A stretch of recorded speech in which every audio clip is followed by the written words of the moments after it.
it's Shan here. Welcome back to my channel. Today we're headed out to BraeBen Golf Course in Mississauga, Ontario. We're going to be playing the championship course there. They also have a par 3 golf course that's great for beginners, but we're going to be playing the full-length par 72 golf course.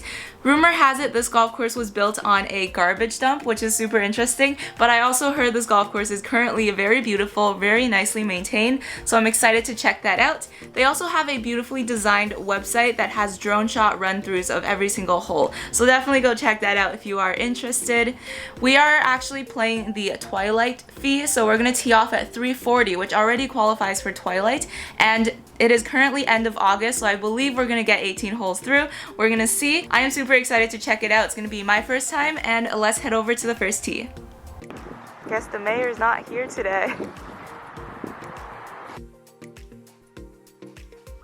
BraeBen is a public golf course in Mississauga, Ontario. There is a championship course that will be featured in this video and a par 3 course that is down the street. Starting off with hole number 1, which is a par 5, 480 yards from the white tees. If you've watched some of my other videos, you will know that I generally play from the white tees, and I will be doing the same here. This first hole is actually a straight par 5, however the hole slopes to the left. So if you can see on my left hand side there's a line of trees, the hole completely drops off beyond that and you have the city of Mississauga after that. So the safe play here is to stay on the right side of the fairway. Even if you hit the slopes on the right, it will likely bounce back towards the fairway.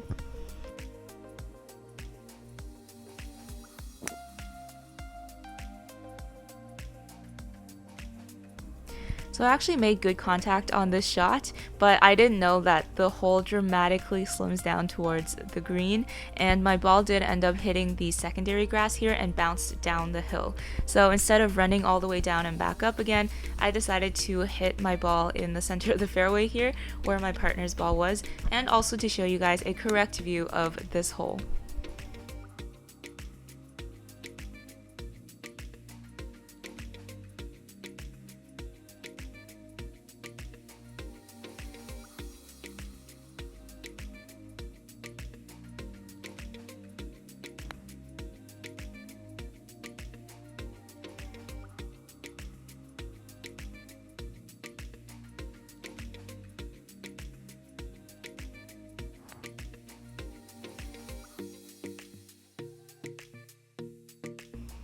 Hole number 2 is a par 3, 127 yards from the white tees. Here the whites and blues were collected together, so this hole might have been playing a little bit longer than that. There is a bunker in front of the green, and if you look off to the left, the parking lot and the house there, this is actually the clubhouse for the par 3 course. So they do have separate parking lots and separate clubhouses. Just be aware of that depending on which golf course you are trying to get to.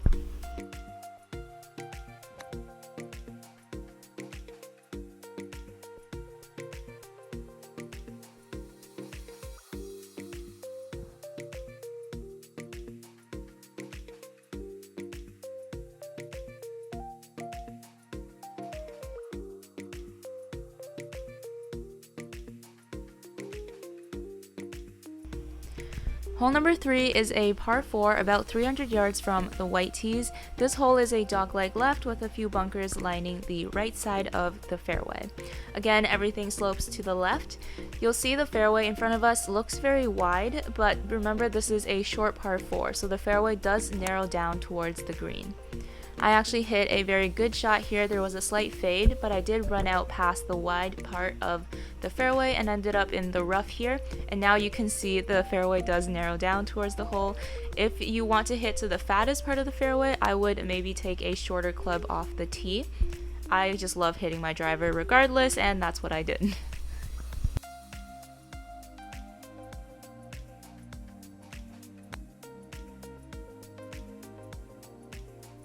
Here's a little putting tip. It's good to always leave yourself no more than 3 feet on your second putts if you miss the first putt, so that you can avoid this dreaded 3-putt situation. Hole number 4 is a short par 3 playing about 100 to 110 yards from the white tees. This hole has 2 bunkers on either side of the green and a beautiful view of all of Mississauga up ahead, so try not to go past the green because you might hit someone's house. You can also see the high-rises in the distance there.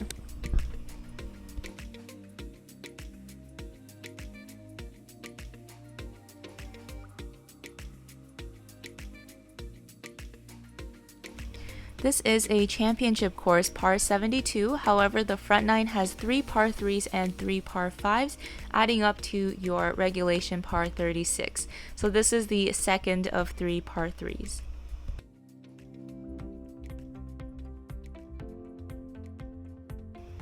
Hole number 5 is a par 4 about 300 yards from the white tees. This hole is a dogleg left, but if you can see on the left, don't go there.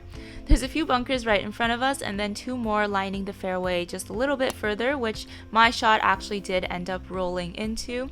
I would like to show you guys this golf course properly from the fairway, but the first few holes, that's just not what my driver wanted to do. I kept going into the rough or the bunker here. Actually, so here I hit this rake that was right in front of me, and then I had to hit it out again, but because I was directionally challenged, I ended up in the other bunker, and this is where things get a little bit more exciting. I'll just let you guys watch and laugh at me.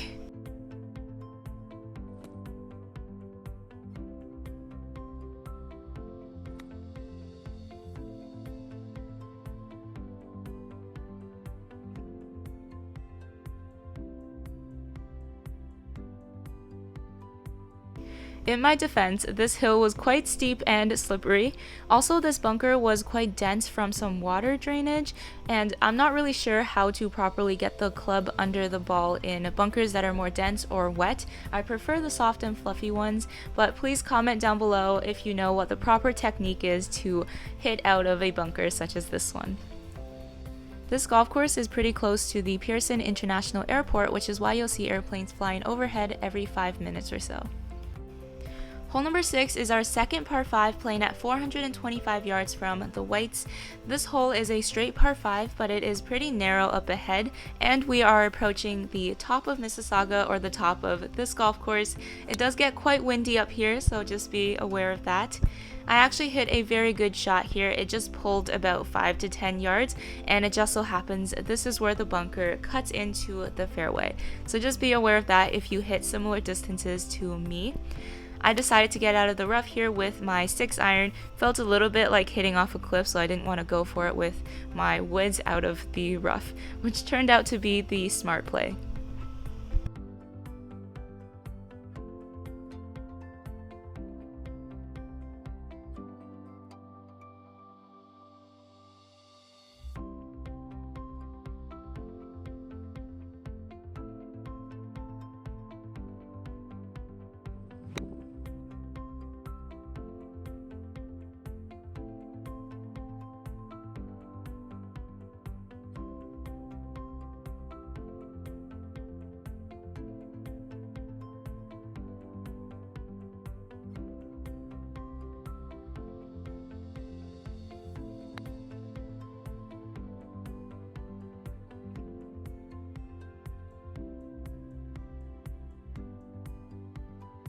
Hole number 7 is a dramatic downhill par 3.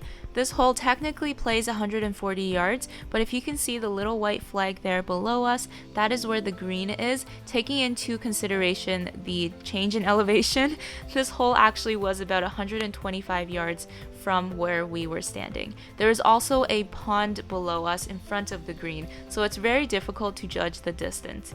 The reaction I had on the tee box is because my ball actually hit the rocks that were surrounding the pond in front and bounced to the back of the green.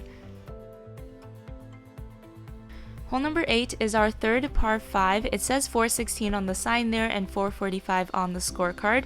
Either way, this is a par 5. It's a dogleg left, and the hole opens up after the tee shot. So on the tee box, you can see the hill on the left kind of covers your vision a little, but I would say try to cut the corner a little bit like I did here, and you will end up in the center of the fairway where the hole opens up.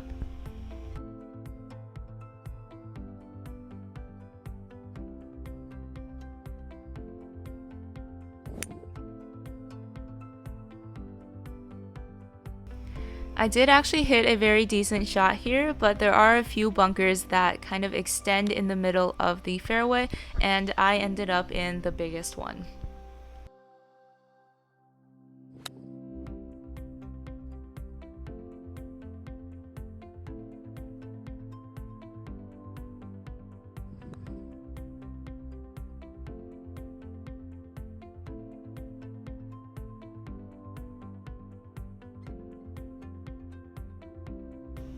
Last hole on the front nine is a par 4, 335 yards. This hole is a dogleg left, and the green is lower in elevation than the tee box here, so there is kind of that blind shot element playing here. So I unintentionally popped my driver up super high. It did not have any distance on it, but at least it went forward straight, and I am playing from the fairway. With a good driver, this shot would have gone past these bunkers here, and you'll have a good view of the green. But since this is still downhill, I was able to hit my 6-iron from about 190 yards technically, but downhill, and I ended up almost pin high on the left side.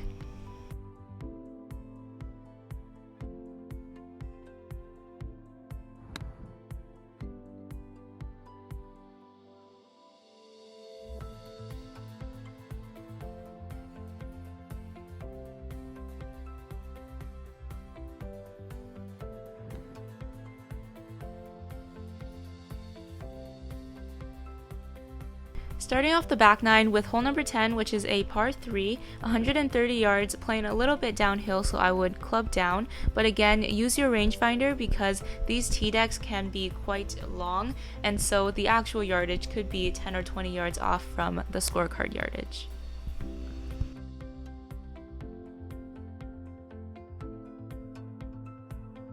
So with my new irons, I have noticed that if I hit it solid, I do get more distance. So for example here, even adjusting for the downhill off the tee box, I landed up in the rough behind here and it just kicked off the hill. So I'm actually pretty happy about that, even though, I had to chip it back. It just means that on solid shots, I did at least gain half a club to a club on my new irons.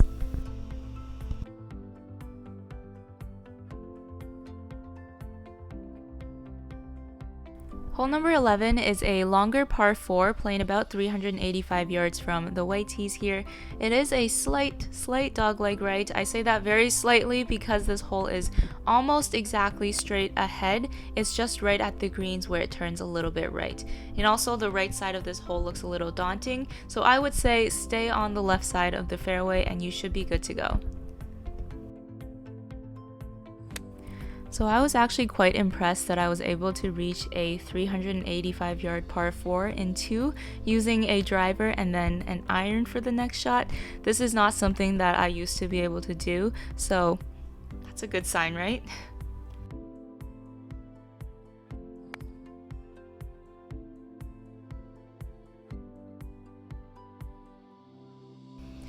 Hole number 12 is a straight par 4, 331 yards. This hole has a pretty wide fairway, but there are a few bunkers that run directly in the middle of the fairway. I don't really understand why that happens, but my suggestion would be to go for the left side of the fairway. So you'll see on this shot, I did hit it towards just left of the bunker that we can see, and I ended up on the left side of this bunker that is in the middle of the fairway. So the fairway opens up on either side. Just pick a side and try to hit it straight.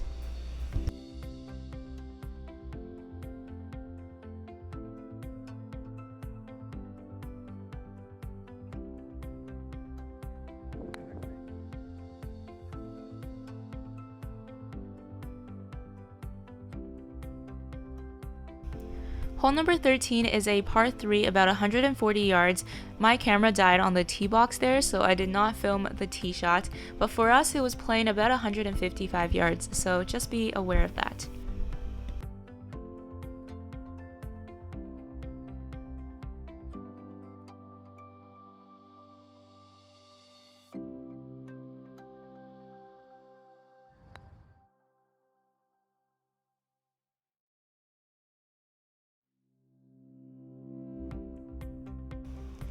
Hole number 14 is a par 4, about 300 yards. This hole is a dogleg left. I would say to aim for the left side of the fairway, and if you have the distance, to even cut the corner a little bit so you have the best shot into the green on your next shot.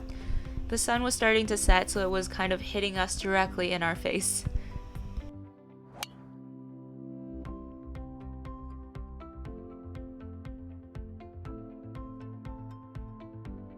Decided to take the scenic route today because what's the fun in always hitting the center of the fairway, right?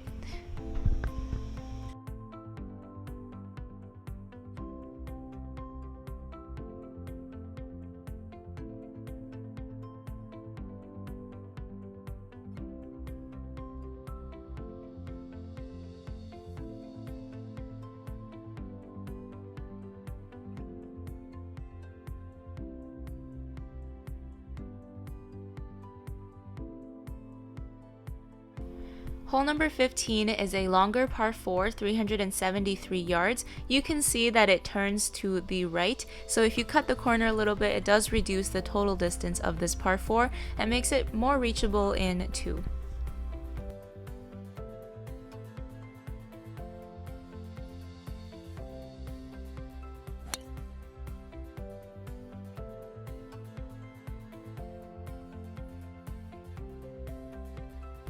I did hit my driver off the tee box and I hit a pretty good shot, and here I've reached the end of the fairway. So if you do hit a slightly longer than me with your driver, I would suggest taking a shorter club off the tee deck. Your next shot will be very downhill, so you don't really need the distance, and also beyond the fairway there is just a downhill rough area, and it's very difficult to find your ball in that grass. I actually hit the other person's ball marker on that putt. That was what happened.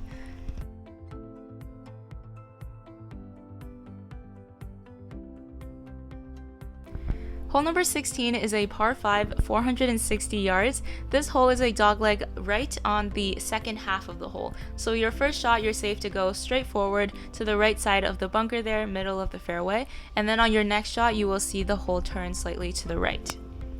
At this point, the group behind us was ushering us to go faster when we have been waiting for the group ahead of us. So I don't know why people feel compelled to hit into your group. We actually had a few balls go over our heads on this golf course. I don't know why when the entire golf course is backed up. I feel like I'm preaching to the choir here, but I'm sure you guys have experienced this on the golf course.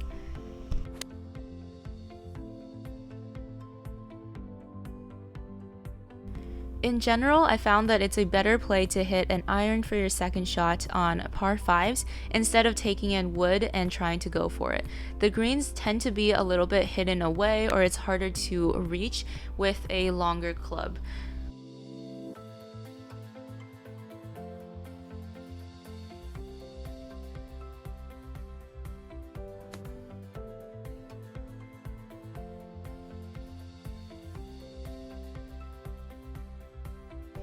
Not gonna give myself a hard time, but I do have to give myself a better chance at an up and down with these chips instead of giving myself like a 15-footer for par.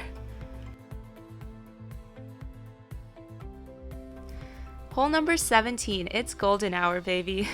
This hole is a par 4, about 265 yards. It's a very short par 4 and a little bit downhill. There are bunkers on either side of the fairway.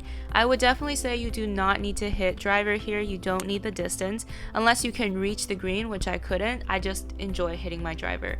And I actually ended up hitting this driver to right between those two bunkers, luckily.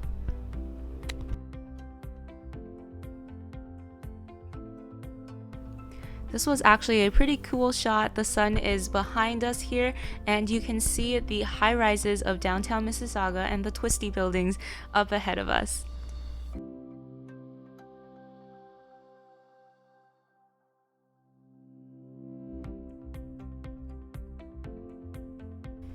Hole number 18 is our final hole, par 5, 430 yards. This hole is actually playing less than 430. I would say it's playing about 390-ish, 400, just because we are heading back downhill towards the clubhouse.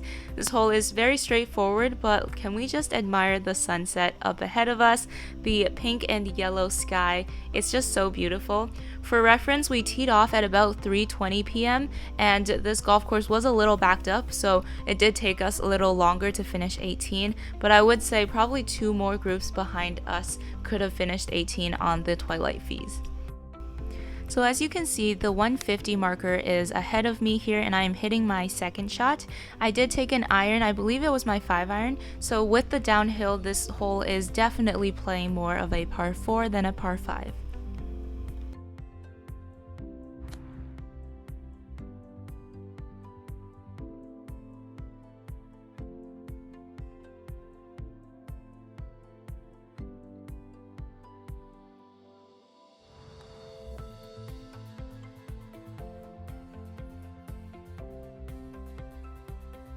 Just got back from the golf course, having myself an alcohol-free Kronenberg that I got actually on the streets of Toronto because they give these out sometimes in the summer. Just a few things I wanted to chat with you guys about regarding the golf course. First thing is pricing. So for 2 people on the weekend playing twilight hours plus cart, that's a mouthful, it came out to about $126 Canadian. Not playing twilight hours, so regular hours, I believe it's $68-ish dollars. I don't know exactly, but it's a lot more expensive. We did end up getting a cart. You guys know that I love my push cart and I love walking golf courses, but we decided to get a cart and it was a very good idea. The reasoning for that is this golf course is built on a mound, and so I believe it used to be a landfill garbage dump that they've built over and is now this like gorgeous golf course.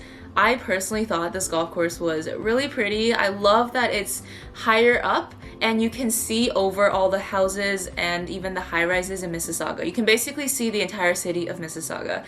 And because we were playing closer to sunset, we got to see the city during golden hour. It was just really cool. So the pro is you get a good view of the city. The con is, since it is on a mound, it's much easier to lose your golf ball. And what I mean by that is you'll notice some of the holes, it drops off on the sides. And so if you do hit one slightly left, it could hit the hill and kick off to the sides. The other thing is, because there aren't many trees, it's hard to landmark where your ball was. And because of all the ridges and the roughs kind of bury the ball a little, I have noticed just people and groups around us, and including our own group, where if I don't hit the fairway, it gets really hard to find your ball. And then there are just random feathers on the course that I mistake for golf balls from far away. You'll hear 4 a lot. Yeah, those are all the things that I wanted to chat with you guys about. Tried to keep it brief. If you enjoyed this video, make sure to give it a thumbs up. Let me know if you've played this golf course. Let me know especially if you've walked this golf course. Like, kudos to you. That must be a great workout. As always, remember to subscribe to this channel if you haven't already. I post new videos every Wednesday and Saturday. I will see you in the next video. Bye!